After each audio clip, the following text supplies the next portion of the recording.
Accomplished educationist, early childhood specialist, and a visionary leader. So let me start with your childhood. Having to grow up in the north, and how has that shaped who you are as an individual? Okay, everyone who knows the north knows that the north is quite different from the south. And also different from the west. You know, in the north, we are shaping to be more quiet, more calm. The Russian lifestyle is not in us, you know, and we are plain people, truthful, you know. That's the nature of the houses, you know. They are calm, but then they are peaceful. They are warm. Yes, and a lot of people who take life too difficult. Everything is easy. Whatever comes, they tell you, Allah ya cow. It's God who has brought that. So there is no rush for life. There is ease and there is calm. So I think it has in a lot of way shaped my lifestyle. You know, being a calm person, at the same time very, very strong. You know, very resilient, ready to make sure that things work out with no stone unturned. I like that statement, with no stone unturned. Yeah. Let me take you a little still into how the north is shaping your life. Why at some point, can you say the fact that, you know, having to be in the north and you being coming from the south and having to learn the language and all that, is that why you now said, okay, let me go into the line of education? Oh, well, if it is me going to the line of education, firstly, I would say it's God's design and God's plan. Because I think I was in primary 3 then when I had a role model who was a lawyer, and I was going to be a lawyer. So I pursued that dream, hoping that that was where I was going to be, you know. But eventually, after waiting so many years, believing God for admission into university for law. Yes. Good enough. At all times, my result was fantastic, but I wasn't getting it because as at that time, law was quite competitive. It was more reserved for the northerners themselves. So it's like a camel passing through the eyes of the needle. So it was quite difficult getting into law. So after waiting so many years, and I was offered English to study. I went in for English, but eventually I found out that that was what God wanted me to do all along. I've always been a lover of children, and even before I was even going to go to school at all, I was already gathering children, praying with them, taking them for conferences, and also it was something inbuilt in me. I'd always loved mini ceremonies, not the parties, not the food or the drinks, but the baby. So it has always been in me. So going into that field was just so natural. Of course it doesn't come without its own challenges, but it has been just a natural member. I don't find it difficult to take care of children, love upon them, be with them, play with them. It's such an easy thing. And so, you know, when God is directing one's path, sometimes you don't understand. But that is how God has orchestrated it and has already made plans for it to go. You know, a lot of people, they always say that's how they know God's perfect plan. But how are you able to know that's the perfect plan for you? Because we have you saying you love children and trying to be a lawyer, then now moving to English. Of course, is it at some point were you not annoyed about it, or how did you get out of that shop? Because we have some people, they want to study a particular course and jump there, and then another course, they don't get out of it. At some point, they give up on education. So how did you stay focused? Okay, so personally, I'm a very spiritual person, and it wasn't when I grew up that I understood the Lord. I encountered the Lord early, and I always knew that God's plan for me is of good and not of evil. Plans to prosper me and bring me to unexpected. And so I was just so sure that whatever way He's moving me into, He has a plan for it. And I don't understand it right now. But if I allow Him to do it the way He wants it, I know I'm going to enjoy it at the end of the day. No doubt, as human, you feel it. Because I wanted to study law, and law wasn't forthcoming. But eventually, when I recall that, okay, sometimes you might not want this particular thing. I mean, you might want this particular thing.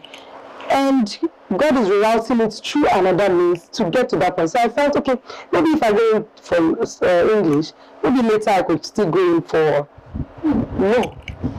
You still had that? I still had that at the back of my mind.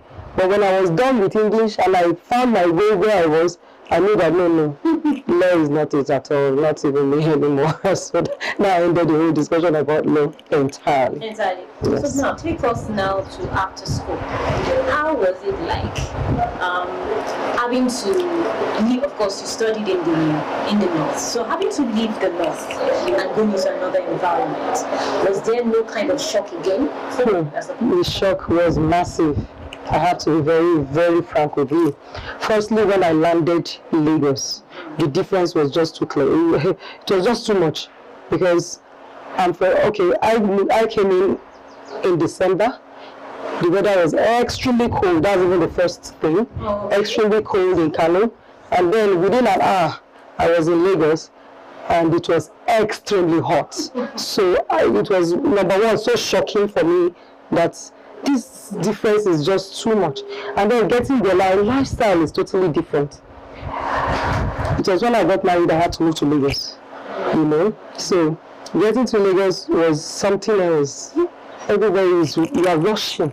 Everything is hustling and bustling. It was not my lifestyle, so it wasn't easy for me. I was wondering if I was going to cope, you know. I was actually wondering.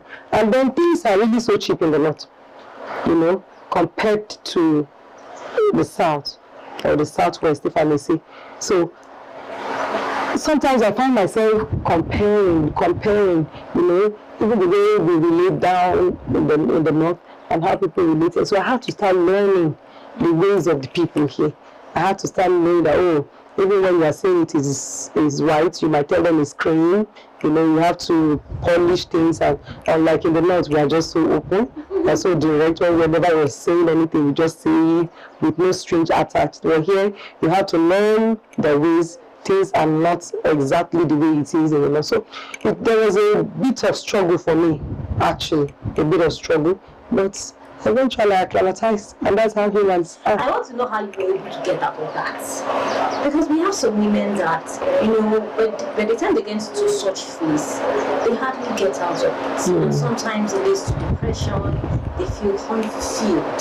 So how did you stay fulfilled in the shock, in the hustle, in the hustling, and trying to stay focused and say, yes, I'm in the right line?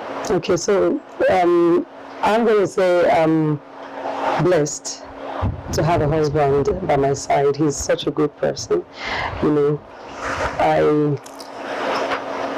He has really made it so easy for me, you know, really made it easy. I was from the north and I didn't speak Yoruba. Yes. So all through we cutted for 10 years, but we were communicating in English. So getting to this place, the first thing he did was he began to teach me Yoruba. So when I speak English, he will respond in Yoruba, and gradually I started to pick. So he was a soft landing for me. A very, very cushion effect was, you know, he made things easy for me. So even when I was feeling overwhelmed about it, he said, no, this is it, don't worry, I'll help you out with it. So he was always there to make sure that everything was okay, and I was able to acclimatize very well. So he was a good landing, soft landing for me. So I didn't find it difficult at all to navigate this new environment I found myself. Now, for the children, for the love for the children, having to have a school, how were you able to balance that? Being a mother, being a wife, and I said, I want to have children again, taking care of children. How did you get to that point? Okay, so I must tell you, it's not been so easy. I have to be very frank with you. It didn't start in a day, though. The school started as a crèche, you know, and then we started to have children, parents bringing in their children, and gradually, when they were supposed to go in for preschool, You know, they had to go to other schools. And then they had to start telling us that we prefer if this is a school and all that. And I said, okay, we'll pray about it and then we will look into it. And then when the Lord gave us a push, we decided to take it to the next step. We only had the preschoolers. After the crèche, we had only the preschoolers. So before the COVID year, after the COVID, this September, we decided to start up the primary school as well. So it had been a gradual process. It wasn't just a start all through, you know. So I think that also gave me the opportunity to allow this become part of my life gradually, you know, because the children are there, my husband is there, my job is there, so I have to find a means to ensure that no part suffers. So I ensure that this part is well taken care of as well as the other part. But like I've always said, when you have a supportive husband, then I would say 90% of some burdens are off you already. He is very understanding and has always given a push. Even when I'm feeling overwhelmed, that, don't you think it's done? Don't worry, we'll be fine. I'll take care of this. So go ahead, I'm behind you. So this statement that people say, behind every successful man is a woman, I would also try to turn it around. That behind any successful woman, where you see really going up and higher, there is a man behind her pushing her. Because if she is not at peace in her home, then she will not be able to achieve what she is achieving and still stay married. Some people believe that being at peace in a married home, in a home, means that the woman herself is at peace with herself. Yes. What can you say about that quote as well? Yes, because one thing we have to understand is you have to be complete for you to be in a marriage. Yes, you have to be complete. Yes, you have to be, how do I put it now? You must have a grip on yourself. Yes, you know, marriage needs two people who have understanding for it to work. Okay, if I'm someone who is just not, I'm just a kind of rigid person and I want it just the way I want it, not giving a damn about how the other person feels, then I'm wrong and it's not going to work. So there is need for you to be okay on your own and the other party okay as well, for you to be able to make a good home. You can make any kind of home. Yes, but for you to make a good home, then both of you must be very understanding. Okay, you must be patient as well. Being able to understand that, okay, this might be a phase at this time, so let's come together to work as a team to achieve a purpose.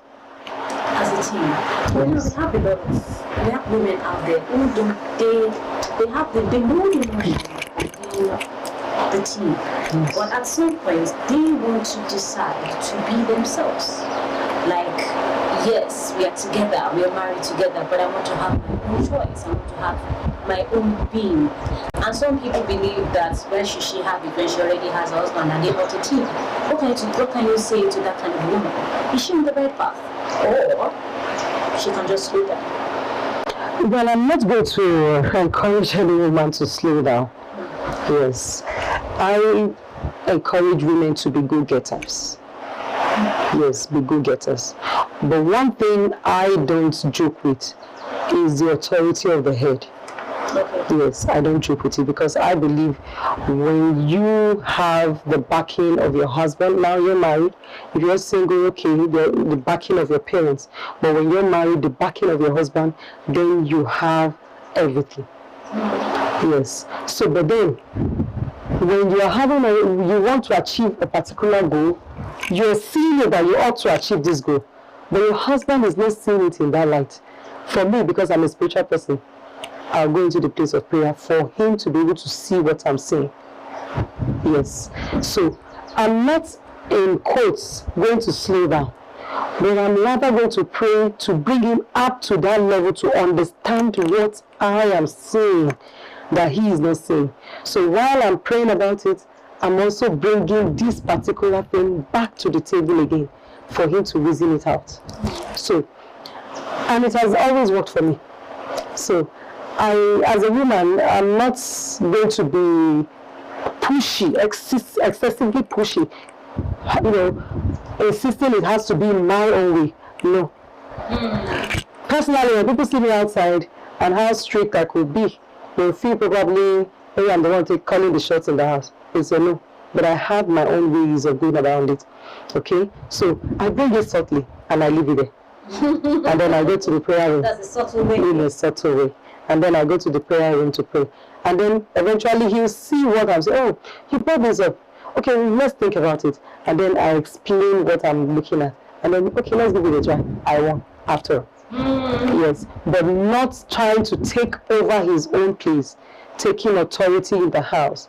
It's what I don't do. And I believe that a woman who submits, just the way the Bible says, will always get the results and the blessings of the Lord. Not the submission. A lot of people get that so twisted when it comes to submission. So based on your experience about life and being a happily married woman, what should be submission?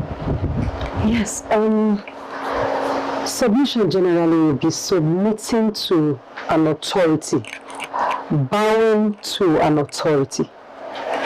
And either you like it or not, there is always an authority for you to bow down to wherever it is you find yourself. Wherever it is you find yourself. The Bible makes us to understand that we must submit to authority. Now it will be authority in the state, authority in the country, authority in the home. And God didn't make a mistake when he made a hierarchy so that things will go normally. In an organization where there is no hierarchy, there will be power tussle and there will be issues there. Yes. So irrespective of the age, irrespective of the personality, the gender, so long as that person has been placed in a place of authority, that submission must be there, or else things will not work out the way it ought to be. God is not an author of confusion. So when he made the man the head, he is not saying that the man has everything. He made the woman his support system. Like my husband, he will call me my neck on me. That's why he will call me, And if you look at it clearly, you know that the neck controls the head. But the head is what everybody sees. Isn't it? Before I look at your neck, I must have seen your face. Yes. So, but then there is something taking care of it and controlling how it glides. And that is the authority God has given to the man. Yes. So, one thing is believing God to be married to someone who has wisdom, so that you, who is the woman who is following, is not led astray. Now, talking of authority and women in authority, especially for you having to have a school being a proprietress, I've heard so many people say, woman is a proprietress, they're always strict, they're stressful. So how are you able to not be over strict and people tag you the strict woman, and how have you been able to manage people? Because I've seen many proprietresses, their problem is managing staff, managing the teachers.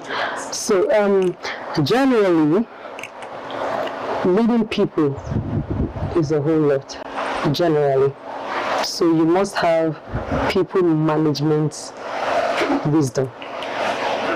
Yes. So being strict is something nobody should joke with when it comes to their job, because people are ready to push your business wherever it is they want to take it to. They don't care whose ox is God, so long as they are being paid and they go away. Yes. So it is you who have to take the bull by the horn, telling them this is my decision. Even the Bible says where there is no law, there is no sin. Yes. So wherever you must put your ways down. But this is how I have, everybody knows me to be very strict. Yes, very strict. But at the same time, very loving. They know me so. So I've been able to have a good blend of being strict and being loving at the same time. Now, these are one of the things you must do as a leader. You must be empathetic.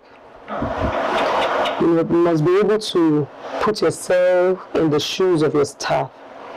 You must be emotionally intelligent. If you're able to have a blend of these three, then you will have an understanding with your children. So if they break the rules, they know what. But at the same time, you already know what you are expected to do, what you are expected not to do. So when you flaunt the rules, you have discipline to face with. So being able to blend it, this is just me. I try to understand them. I'm lovely. I care genuinely about them, but my rules is kept so that my job is maintained. So that is it. To a single girl out there, or to any woman who's feeling lost or feels, what's your message? It's a phase. Yes, and I'll tell them. Tough situations never last, but tough people do. So personally, I'm going to advise any lady, I'm going to tell her to be much more prayerful. The spiritual controls the physical. So I'm going to tell you, firstly, be very prayerful, focus on the things of God. Yes, because when you are low in the things of the spirit, you will be high in the emotional issues. Everything is going to be affecting you. Everything is going to get at you. But when you allow God, things get better. Yes, you begin to perceive things differently. You see, when you allow your emotions to drive you, you find out that even if someone just looks at you like this, you need to have a meaning. Okay? But when you allow the things of the spirit to take over, you find out that you don't even see it. So things get easier. So for me, as a young lady, I'm going to advise that you get in more into the things of God. Be much more prayerful. Believe. Trust God. Situations will come. Even God himself will not promise us a life without challenges. He said we will have challenges, but we have good job because he has overcome. So we must have that mentality of an overcomer already, knowing that God will always pull me through whatever situations it is I find myself. I'm learning a whole lot with you. It's still Shield, and of course our guest, Mrs. Josephine Abiodun-Kolawole. She's made us understand one thing. There will be tough situations, but tough people will always have victory. And I think that's the message we have for you today. If you're a woman out there, if you're lost, if you're unfulfilled and trying to find your place, just know that it's just a phase. You can still keep moving. Don't